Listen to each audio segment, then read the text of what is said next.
So somebody sent me a link yesterday. Said, Harley, can you please explain what Joe McCullough and Mark Sisson are rambling on about in this little snippet? Let's listen. For people to understand. And it is that word, effortlessly. Because if you're still living in the carbohydrate paradigm and you're still a slave to having to eat a small meal every, 5 or 6 times a day, like the conventional wisdom mantra has had for the last couple of decades, when you're in that, if you do skip meals, the brain, the hypothalamic pituitary axis goes into a panic mode, secretes cortisol, and which is absolute rubbish. Mark's trying to instill fear in people, saying if you miss a meal just by 10 minutes, you'll be like, your body's going to be freaking out. You know what I mean? It's such rubbish. People just spew nonsense, and people with no idea believe what they say. So it's basically the confused leading the confused, the blind leading the blind. Starts to literally tear down muscle tissue to send a few amino acids to the liver to become glucose to continue to fuel the brain. It's not a pretty picture. Conversely, when you are finally fat adapted, that doesn't happen.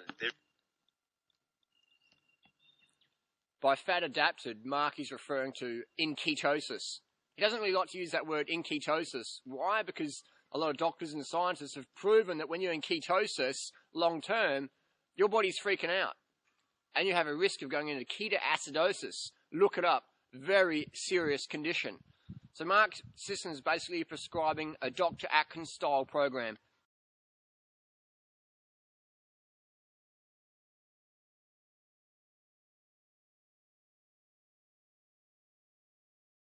He sells the protein powders like Dr. Atkins did. He sells the B12, iron, zinc, selenium supplements like Dr. Atkins did. He sells the little bars. He sells all these antioxidants. He sells all the fish oils and stuff like that. He says, make sure you eat your fish to get your omega-3 and buy my omega-3 supplements as well. It's crazy what these guys sell. But hey, they're making a killing, making a lot of money on people's ignorance. Telling people good things about their bad habits, saying, eat bacon eggs for breakfast and say no to cardio.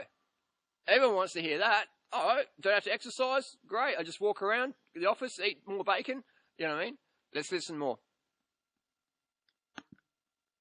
There's no panic mode. There's no the cortisol secretion doesn't happen. You access the stored body fat. After 21 days, you've also become keto adapted, and so your body produces ketone bodies, and these are very keto adapted. Interesting. Mark doesn't like to use the word ketosis because, like I said before, everyone knows how dangerous that is when you stay in that and try and walk around and function in normal life. Efficient little fuel bits, and the brain upregulates its use of ketones, and now the brain takes less glucose to fuel the brain because the brain actually prefers to run on ketones. The brain prefers to run on ketones? You know what I mean? Absolute rubbish again. Mark's just telling people good things about their bad habits. Get into ketosis, don't eat carbohydrates, eat as much fat as you can, and you'll be so dumbed out and can't think, you just buy anything I'll sell you.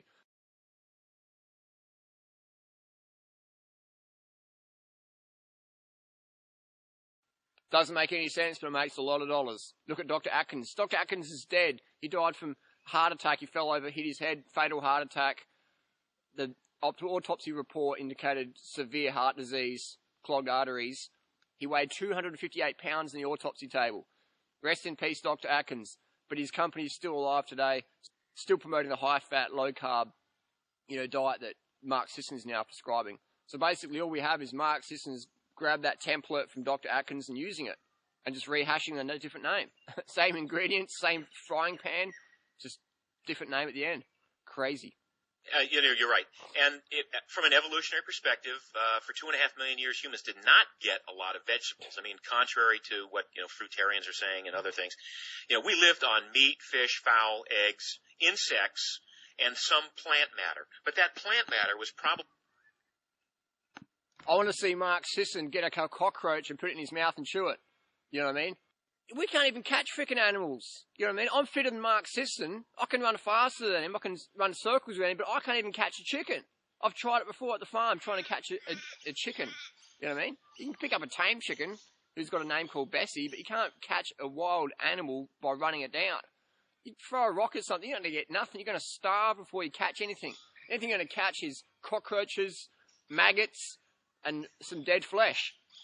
I want to see Mark Sisson drive past in his sports car convertible, top down, drive down the Malibu highway, see a dead deer on the side of the road, stop and just start biting into it and go, Primal Blueprint, yeah! That's what I want to see Mark Sisson do. Otherwise, it's just talk.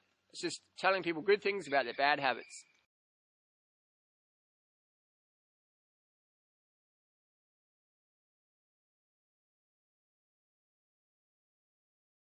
A cup of blueberries, steamed broccoli later on that night doesn't add up to 150 grams of carbohydrate, which is sort of the high end.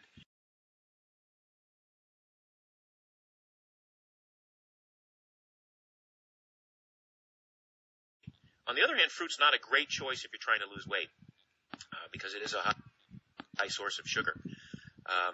But So Mark Sisson says fruit makes you fat. Oh, obviously, look at that. Insidious obesity, Mark. You know what I mean? It's fucking crazy, man. These people say, oh, but you shouldn't eat more than 150 grams of carbohydrates because you'll become obese. That's what Mark Sisson says. 150 grams of carbs plus per day will create insidious obesity. I'll tell you what, every single freaking obese client person I've mentored, obese, when they go vegan, go high carb, low fat on the fruits or even starches, boom, the weight drops down. They're eating as much as they want. Never calorie restriction. I don't take people on who want to calorie restrict. As soon as I say, if you're calorie restrict, I don't want to have anything to do with you. You can go and eat as much as you care for.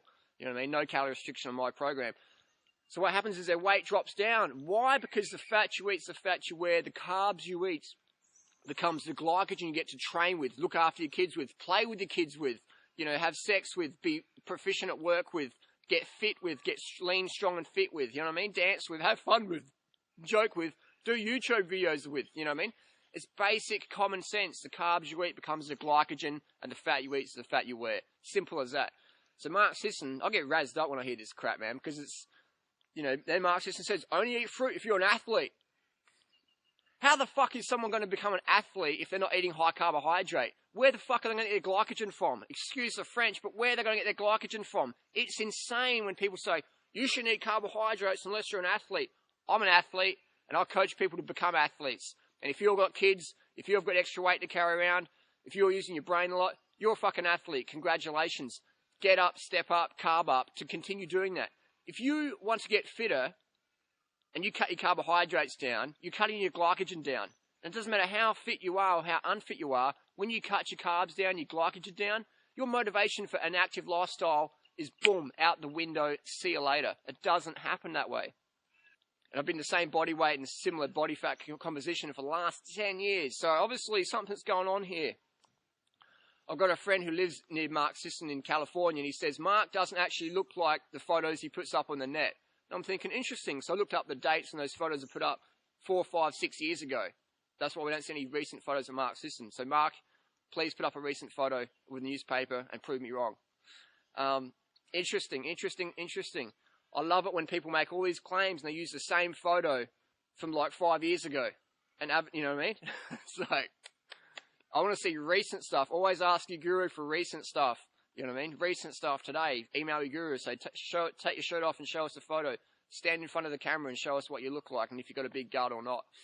What are people doing behind the scenes? What do they look like behind the scenes? That's the question of the day.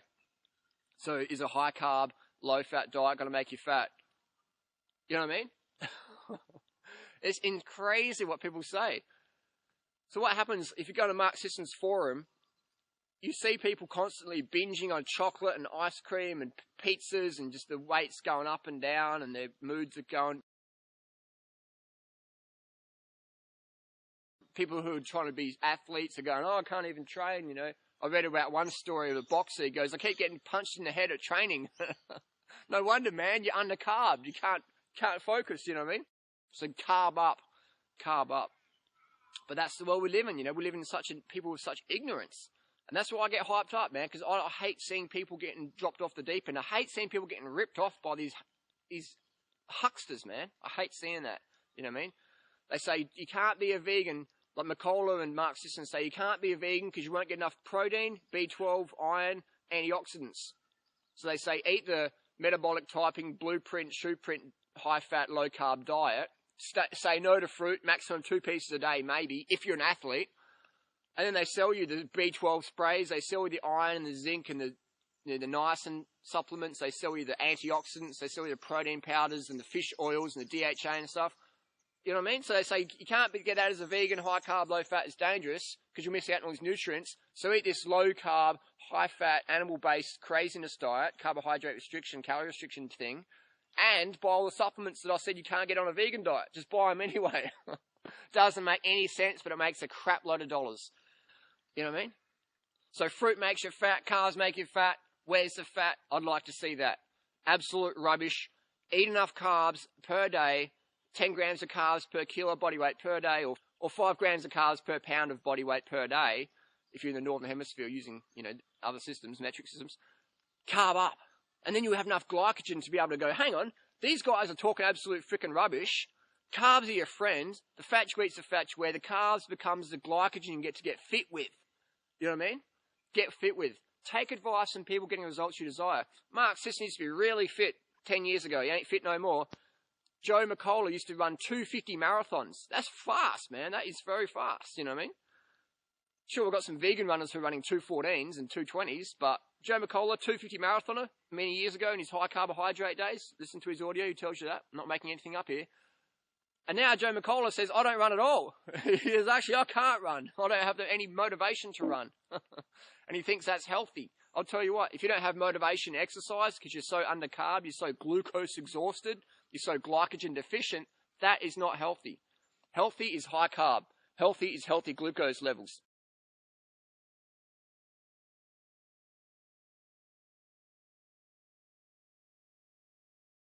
Yeah, so I'd like to see Joe McCullough and Mark Sisson's blood tests. I'd like to see their glucose levels, their hemoglobin A1C. I'd like to see their cortisol levels. I'd like to see their hormonal levels, their B12 levels, homocysteine levels, triglyceride levels, MCV levels. I'd like to see these levels on their blood tests. How can they never put them up? That's a good question. I put my blood tests up for transparency to show people, hey, this is what I'm doing, this is what I'm eating, and this is what's providing. This is what my body looks like. That's what my fitness is. I like to be transparent. If people don't show you transparency, they've got something to hide. Simple as that. Doesn't make them bad people. I'm just saying bad advice. Watch out, because it's going to drop you off the deep end. I see it all the time. We run the largest raw foods website around, so we see quickly what works and what doesn't. I've been working in the health and fitness industry for the last 11 years, since 1999. I've seen a lot of shit come and go. A lot of people end up in mental wards, fat, sick, depressed, anorexic, even dead. You know what I mean? So be careful who you take advice from. Be careful and use common sense. Whenever someone talks about ketones are good and fat adapted and buy my, whey protein powder, stevia sweetened artificial rubbish. So whenever someone starts talking like that, you know what I mean, that fruit's going to make you fat and stay away from high carb foods, they wouldn't have a clue. And these people, they put ice cream, Ben and Jerry's ice cream in the same thing as bananas. They put Big Macs in the same category as steamed rice and broccoli. So bottom line, take advice from people getting the results you desire, and be careful out there, because there's a lot of hucksters just ready just to take your money, man. Like little crabs walking around just trying to steal your money. Crazy. On the other hand, fruit's not a great choice if you're trying to lose weight, because it is a high source of sugar. But on the other hand, fruit's not a great choice if you're trying to lose weight, because it is a high source of sugar. But on the other hand, fruit's not a great choice if you're trying to lose weight, because it is a high source of sugar. But on the other hand, fruit's not a great choice if you're trying to lose weight, because it is a high source of sugar. But on the other hand, fruit's not a great choice if you're trying to lose weight, because it is a high source of sugar. But on the other hand, fruit's not a great choice if you're trying to lose weight, because it is a high source of sugar. But on the other hand, fruit's not a great choice if you're trying to lose weight, because it is a high source of sugar. But on the other hand, fruit's not a great choice if you're trying to lose weight, because it is a high source of sugar. But on the other hand, fruit's not a great choice if you're trying to lose weight, because it is a high source of sugar. But on the other hand, fruit's not a great choice if you're trying to lose weight, because it is a high source of sugar. But